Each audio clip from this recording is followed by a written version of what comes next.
हरिओम हरे कृष्ण। श्रीमद् भगवद गीता अध्याय 2 श्लोक नंबर 42, 43 और 44। आज हम 3 श्लोकों की व्याख्या आप लोगों के सामने करने जा रहे हैं।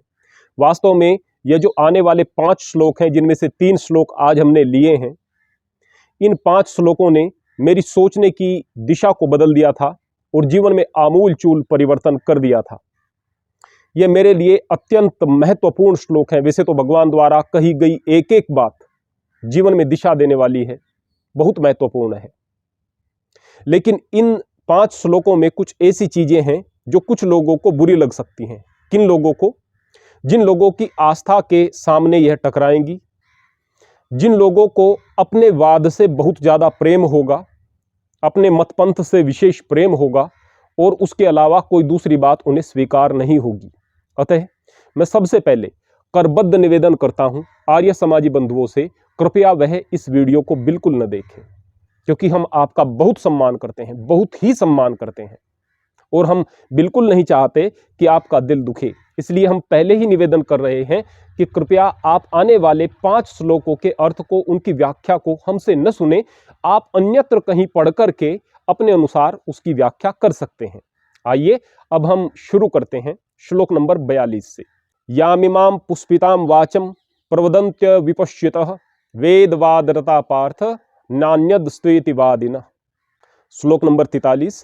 कामात्मन स्वर्गपरा जन्म कर्म फल प्रदाम क्रिया विशेष बहुलाम भोगेश्वर्य गतिम प्रति। श्लोक नंबर 44। भोगेश्वर्य प्रशक्तानाम तया पृथचेतसाम व्यवसायात्मिका बुद्धि समाधो न विधीयते। आइए श्लोक नंबर 42 से शुरू करते हैं। श्लोक नंबर 42 में एक बात आती है, वेदवाद रता, जो कि वेदवादी लोग हैं। यह वाद क्या होता है? वाद सभी बीमारियों की जड़ होता है। जहां वाद होता है वहीं विवाद होता है।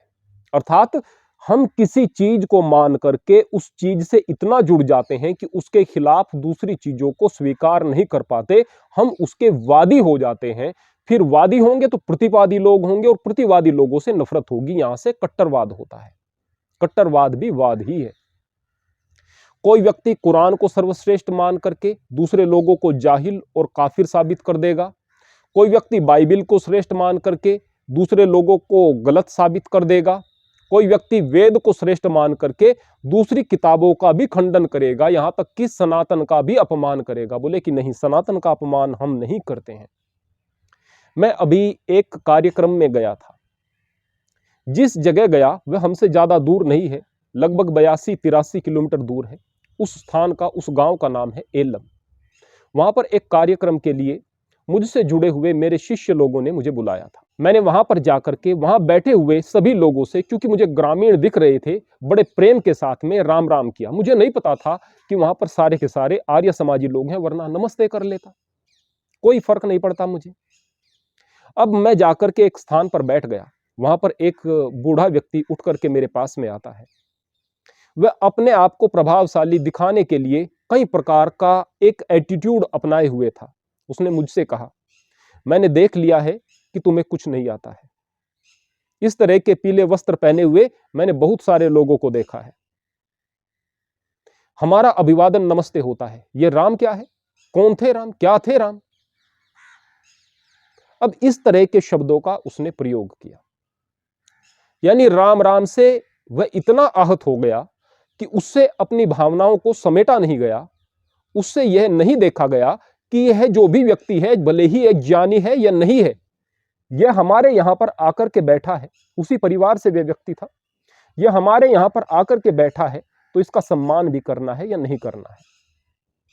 वह बात अलग है कि हम बहुत सारी चीजों को ऐसे ही निरर्थक सहन नहीं करते। मैंने उसका वहां पर बहुत अच्छे तरीके से जवाब भी दिया, जिससे कि वह व्यक्ति अपमानित महसूस हुआ, लेकिन उसके लिए मुझे क्रोध भी करना पड़ा, आवेश में भी आना पड़ा और सामने वाले को समझाना भी पड़ा उसके शब्दों में, क्योंकि ज्ञान से वह समझने वाला व्यक्ति नहीं था। कई चीजें मैंने उसको ज्ञान से समझाने की कोशिश की थी। यानी राम के नाम से वह इतना खफा हो गया। अब तक तो उसने न मेरे बारे में कुछ पता था, न ज्ञान के बारे में पता था, न किसी चीज के बारे में पता था। एक स्थान पर मैं गया, वहां पर जाकर के ज्ञान की जो बातें कर रहा था, अपनी तरफ से उपदेश दे रहा था, एक व्यक्ति उठा कि भाई कुछ वेद की बात आती है तो बताओ, वेद के अलावा कहीं ज्ञान है ही नहीं। मैंने कहा मान्यवर, चलो वेद की ही बातें बता देंगे, लेकिन पहले आकर के शुरुआत आप करो, क्योंकि वेद के जानकार आप लगते हो। बोले कि नहीं, मुझे क्या पता वेद।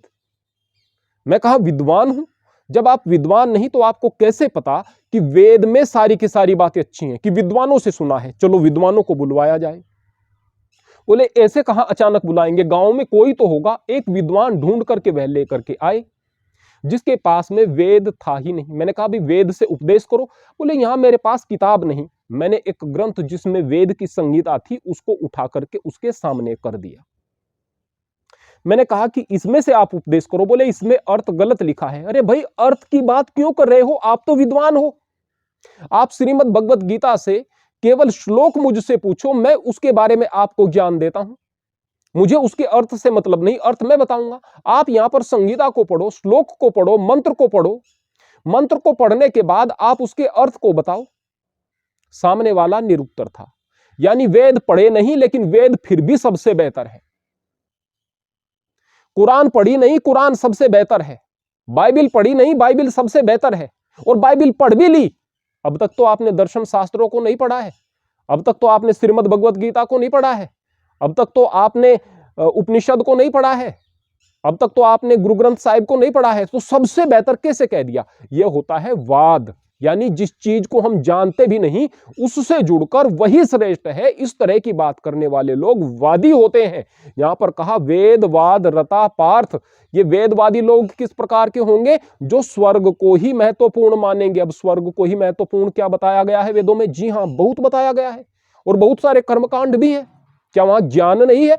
बहुत सारा ज्ञान भी है, लेकिन वह जो ज्ञान है वह बहुत दूर चलने पर थोड़ा सा मिलेगा, ज्यादातर वहां पर स्तुति स्तुति स्तुति मिलेगी। यदि कोई जिद करने वाला व्यक्ति है, वह मुझसे जिद न करे, कमेंट्स में कोई चीजें न लिखे, एक बार वेद को उठाए और पढ़ करके देखे।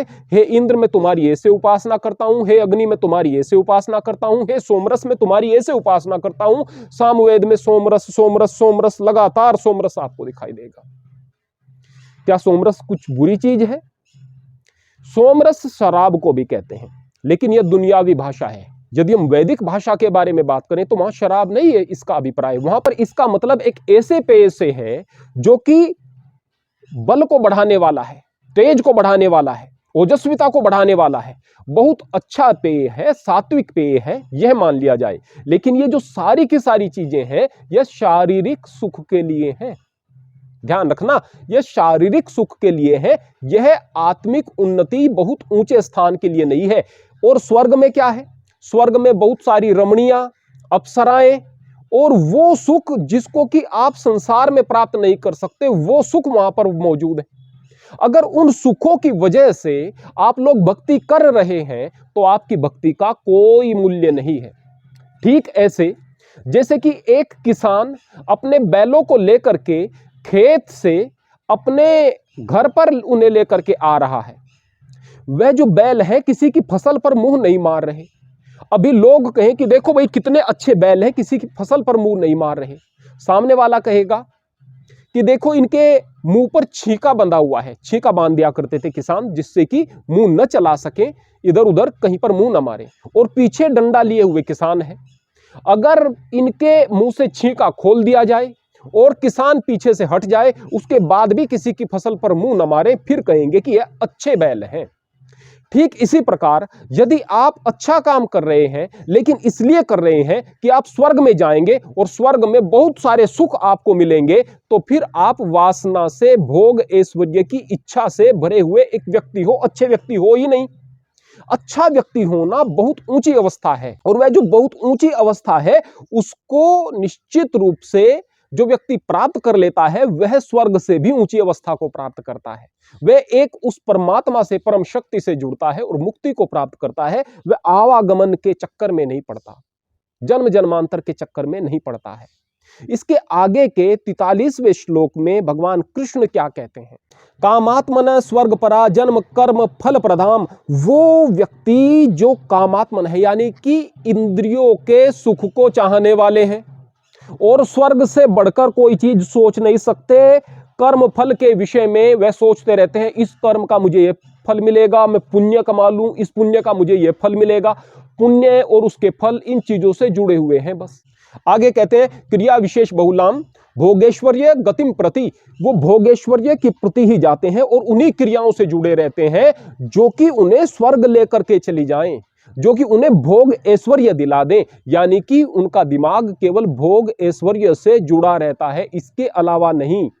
यानी कि वेद के उस हिस्से के बारे में बात की जा रही है जहां पर केवल कर्मकांड और कर्मकांड मिलते हैं। या जो इसके बारे में जानना चाहता है वह वेद को खरीदे और उसको पढ़े और देखे कि कितनी दूर जाकर के कितनी सारी चीजें आप वहां से निकालते हैं। वेद बहुत ऊंची अवस्था में, पुनः कहूंगा, वेद बहुत ऊंचा ज्ञान है, मैं पुनः कहूंगा, लेकिन बहुत दूर जाकर के सामान्य व्यक्ति को वहां पर कुछ मिलेगा। और जो सिद्ध व्यक्ति है उसके लिए उन मंत्रों की आवृत्ति एक शक्ति देने वाली होगी, वह एक अलग अवस्था हो जाती है, वह तंत्र के रूप में काम करता है। जैसे अथर्ववेद में बहुत सारे तंत्र की बात होती है, लेकिन तंत्र का मतलब वहां पर सिस्टम है, उस प्रकार का नहीं जिस प्रकार से आप तंत्र से ले लेते हैं। मुख्य बात क्या है कि वेद में ज्यादातर कर्मकांड है और वो कर्मकांड व्यक्ति को भोग ऐश्वर्य से जोड़ने वाले हैं। और उन भोग ऐश्वर्य से जुड़ने वाले व्यक्ति जो कामात्मन व्यक्ति हैं वे ठीक ऐसे ही हैं जैसे कि संसार में पड़े हुए वो लोग जो कि संसार की मोह माया में फंस करके कई प्रकार के गलत कार्य भी कर देते हैं और केवल इंद्रियों के भोग के चक्कर में अनेक दुख पाते हैं। उनसे थोड़ी सी अच्छी अवस्था उनकी हो जाती है, केवल इतनी अच्छी अवस्था कि वे संसार में नरक के भय से कोई ऐसा कार्य नहीं कर रहे होते जो मर्यादा तोड़ने वाला हो, जो कि धर्म विरुद्ध हो। मात्र इतना फर्क पड़ता है, इसके अलावा कोई फर्क नहीं पड़ता है। काम से भरे हुए वो भी हैं, इनमें कोई खास अंतर नहीं रह जाता, क्योंकि जब शरीर के सुख के साथ में जुड़े हुए हैं तो आप शरीर से जुड़े हुए हैं। और जब इस शरीर से पूरे तरीके से अपने आप को अलग मान लेंगे, सूक्ष्म शरीर से भी छूटने की बात करेंगे, तो फिर आप निरपेक्ष आत्मा बनकर के रह जाएंगे, आप एक रस आत्मा बनकर के रह जाएंगे। और जब आप एक रस आत्मा हो जाएंगे तो उस एक रस परमात्मा से जुड़ जाएंगे। एक रस अर्थात जिसमें न सुख है न दुख है, न हानि है न लाभ है, न चिंता है न भय है न क्रोध है, न रजोगुण है न सतोगुण है न तमोगुण है। इन सब से ऊपर एक आनंद की अवस्था, अर्थात आप मुक्ति को प्राप्त होकर उस मूल चेतना से जुड़ जाएंगे। अब आगे श्लोक नंबर 44 में भगवान कृष्ण क्या कह रहे हैं? भोगेश्वर्य प्रशक्ता नाम तया परत चेतसाम। ऐसे लोग जो भोग ऐश्वर्य से जुड़े हुए हैं उनके चित्त को हर लिया गया है, उनकी बुद्धि को हर लिया गया है। अब आप उनको कुछ भी समझाएं उनके समझ में नहीं आएगा, समझाने वाला मूर्ख लगेगा। क्यों? क्योंकि उनकी बुद्धि को हर लिया गया है। अब उनकी बुद्धि को जब हर लिया गया है तो फिर क्या होगा? व्यवसायत्मिका बुद्धि समादो न विधीयते। ऐसे लोगों की जो बुद्धि होगी वह नियंत्रित नहीं होगी, वह एक बुद्धि नहीं होगी, और न ही उनको समाधि प्राप्त हो सकती, न ही उनका परमात्मा में ध्यान लग सकता है। अतः हम लोगों को यदि निश्चयात्मक बुद्धि लेकर के आनी है तो हमें हर प्रकार के वाद से बचना है। अब यहां पर सनातन धर्म के प्रमुख ग्रंथ क्या हैं? वेद। यहां पर भगवान क्या कह रहे हैं कि आपको वेदवादी भी नहीं होना है। तो क्या श्रीमद् भगवत गीतावादी होना है? जब श्रीमद् भगवत गीता का यह उपदेश दिया जा रहा था उस समय श्रीमद् भगवत गीता एक ग्रंथ के रूप में मौजूद थी नहीं। अगर उस समय मौजूद होती तो उस समय श्रीमद् भगवत गीता वादी होने का भी विरोध किया जाता। यहां वेदवादी होने का विरोध किया जाने का मतलब है कि आपको किसी भी चीज के वाद में नहीं पड़ना है। जिस दिन व्यक्ति केवल सही को सही और गलत को गलत कहना शुरू कर देगा, सच्चे को सच्चा और झूठे को झूठा कहना शुरू कर देगा, उस दिन व्यक्ति निश्चित रूप से सच्चाई और अच्छाई को प्राप्त कर लेगा। लेकिन हमारे मानदंड किस प्रकार के हैं? यह हमारी मान्यता का है, यह हमारे मत का है, यह हमारे विचारों का है। अब यह व्यक्ति सही है चाहे उसमें लाख कमियां हो। और कमाल की बात यह है कि जब उसके व्यक्तिगत स्वार्थों पर बात आ जाती है तो फिर वह उन सिद्धांतों पर भी नहीं रहता। क्यों? क्योंकि ज्ञान से जुड़ा हुआ नहीं है। आइए मैं इसको इस प्रकार से आप लोगों को समझाने की बात करता हूं। सबसे पहले जब हम भारत और पाकिस्तान की बात कर रहे हैं तो हमें सारे भारतीय भारतीय लगेंगे, लेकिन जब हम भारत में रह रहे हैं तो हमें हिंदू, मुसलमान, सिख, ईसाई लगेंगे। अब हिंदू एक लगने लग गए, लेकिन जब हिंदुओं में बात करेंगे तो हमें लगेगा कि भाई हम सवर्ण हैं, ऊंची जाति के हैं, वो दूसरे तो नीची जाति के हैं। अब नीची जाति के त्याज्य लगेंगे, नीची जाति के लोगों को स्वर्ण से नफरत हो जाएगी। जो स्वर्ण है, स्वर्ण भी अपने अहंकार को लेकर के एक दूसरे के साथ में जुड़े हुए रहेंगे। वो स्वर्ण कहेंगे कि हम वास्तविक क्षत्रिय हैं, दूसरे असली क्षत्रिय नहीं हैं। तो यहां पर फिर वह वाद भी काम नहीं आया, फिर आपका टकराव यहां पर हो जाता है। यह क्या है? यह है अनिश्चयात्मक बुद्धि। अनिश्चयात्मक बुद्धि क्यों हुई? क्योंकि आप ज्ञान से नहीं जुड़े हुए थे। यदि ज्ञान से जुड़े हुए होते तो फिर आपको इस बात से मतलब होता कि ये जो संसार है, यह परीक्षा के लिए हमें मिला है, हम श्रेष्ठतर कर्म करेंगे, हम एक आत्मा है और हमें उस परमात्मा से जुड़ना है। इसलिए हम किसी भी प्रकार के वाद से न जुड़ें। जिस समय भगवान कृष्ण श्रीमद् भगवत गीता का उपदेश दे रहे थे, उस समय श्रीमद् भगवत गीता ग्रंथ नहीं थी, एक उपदेश था। बाद में ग्रंथ के रूप में आप लोग सम्मान करते हैं, अच्छी बात, लेकिन सम्मान का मतलब यह नहीं कि आप श्रीमद् भगवत गीतावादी ही हो जाएं। श्रीमद् भगवत गीतावादी भी लोग होते हैं, वो कहेंगे कि जो कृष्ण भावामृत से जुड़ा हुआ नहीं है वह तो इंसान ही नहीं है, क्योंकि परम सत्ता तो वह श्री कृष्ण है, उसके अलावा कोई दूसरी सत्ता ही नहीं है। और दूसरे लोगों की मान्यता, दूसरे लोगों के कर्मकांड, वो सारे के सारे गलत हैं। यह भी एक तरह से वाद बनता चला गया। यहां पर महत्वपूर्ण बात यह है कि भगवान कृष्ण किसी भी प्रकार के वाद का खंडन कर रहे हैं।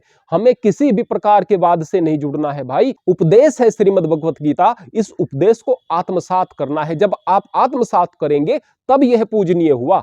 उससे पहले वह एक किताब थी, वह एक ग्रंथ था। जब तक आप एक किताब को एक किताब मानेंगे तब तक वह ज्ञान देगी, और जब आप किताब को एक ग्रंथ मान करके उसकी पूजा करना शुरू कर देंगे, अब वह आपके लिए पढ़ना जरूरी नहीं हो गई, उसका सम्मान जरूरी हो जाता है। और जब उसका सम्मान जरूरी हो गया तो उसके अंदर लिखी हुई कोई भी बात काटने योग्य नहीं हुई। और जब आपने फिर उसको पढ़ने की तो जहमत उठाई नहीं, उसका गलत सलत अर्थ करके किसी ने आपको किसी भी प्रकार से भड़का दिया, तो फिर आप उसके हाथ की कठपुतली बन जाते हैं। इसलिए हमें किसी भी प्रकार के वाद से बचना है, अहंकार से बचना है, और अहंकार और वाद से बच करके, स्वर्ग के लोभ से बच करके आप निश्चित रूप से परमपिता परमात्मा के मार्ग पर आगे बढ़ेंगे। आपकी बुद्धि निश्चयात्मक बुद्धि होगी। अगर स्वर्ग के लालच से आप अच्छा काम कर रहे हैं तो निश्चित रूप से आप लालची हैं, आप इंद्रियों से जुड़े हुए व्यक्ति हैं, इसके अलावा और कुछ नहीं। आप व्यसनी हैं, इसके अलावा कुछ नहीं।